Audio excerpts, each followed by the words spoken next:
Quisiera decirte lo que no siento, quisiera expresarte todo lo que no soy, y que pudiera ver lo que no veo por temor a verlo y a encontrarme con lo que yo soy.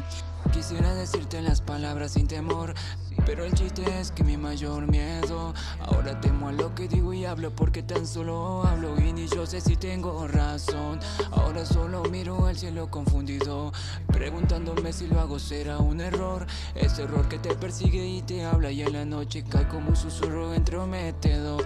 Quisiera dejar de pensarlo tanto, apagar mi mente y quedar en blanco, perderme en silencio del mundo entero, vivir en la sombra de mis sentimientos.